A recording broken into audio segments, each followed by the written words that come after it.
जर पहिला प्रश्न असतो की ब्रश आपला कसा सिलेक्ट करायचा. तो ब्रश जो असेल तर याचे ब्रिसल्स जे असतात ते एवढे मोठे असतात. ठीक आहे. आणि या ब्रिसल्सला आपण बघू शकतो की एवढा मोठा ब्रिसल घेण्याची गरज नाहीये.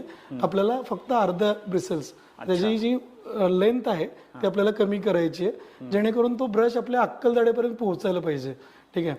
तर आता वरचे जे दात आहेत आपले आणि खालचे जे दात आहेत ते एंड पर्यंत आपल्याला जर पोहोचवायचे असतील तर तिथे आपल्याला तो ब्रश पोहोचणं गरजेचं आहे. त्यासाठी त्याचा हेड जो आहे तो खूप छोटा असणं गरजेचं आहे. तर सॉफ्ट किंवा मीडियम ब्रश घ्यायचा आपल्याला आणि कंपल्सरी आपल्याला जो ब्रश तिथपर्यंत पोहोचतोय का हे कंपल्सरी बघायचंय. टूथपेस्ट पण घेताना आपण जे टीव्ही मध्ये बघतोय की टूथपेस्ट आपण घेतो ते पूर्ण याच्यावरती पूर्ण ठेवलेली असते. एवढी टूथपेस्ट घेण्याची गरज नाही, कारण त्यातली अर्धी टूथपेस्ट तुमची बेसिन मध्ये निघून जाते. तर टूथपेस्ट घेताना अर्धी वाटाण्या एवढी टूथपेस्ट घ्यायची, त्या ब्रश वरती थोडंसं प्रेस करायचं, पाण्यामध्ये पकडायचं त्याला